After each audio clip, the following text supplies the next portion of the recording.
সত্যি বলতে পুজোর সময় বাইরে বের হওয়া আমি একদমই পছন্দ করি না। তো এইদিকে এসে দেখে সোনামা বলছে মা আমি ভুট্টা খাবো। আমি যেচে বললাম সোনামা ভুট্টা খাবে, বলছে হ্যাঁ। তো ওকে একটা ভুট্টা কিনে দিয়ে মলের মধ্যে চলে গেলাম। সেখানে গিয়ে দেখছি একটা কিউট বালিশ। তো বালিশটা দেখে সত্যি খুবই ভালো লাগছিল। আর সোনামার একটা টেবিল দেখছিলাম, মানে পড়তে বসার একটা টেবিল। সেই টেবিলটার দাম শুনে আমি পালিয়ে এসেছি, কারণ আমি ফ্লিপকার্টে দেখেছি ওর থেকে কম দাম। তো সেখান থেকেই বুক করে নেবো।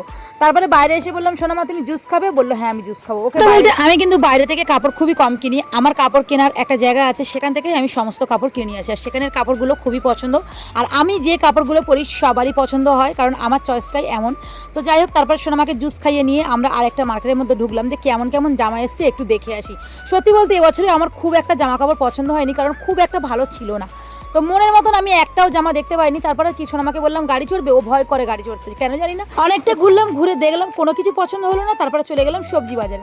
সবজি বাজারে গিয়ে অনেকগুলো সবজি নিয়েছি। আর এই কাকুর কাছে আমি সবসময় চানা খাই, তাই আমার বর আগে এসে চানার কথা বলে দিয়েছে। তো চানা খেতে খেতে বাড়ি চলে এলাম। ভিডিওটি ভালো লাগলে অবশ্যই লাইক শেয়ার করে দিও। দেখা হচ্ছে নতুন ভিডিওয়।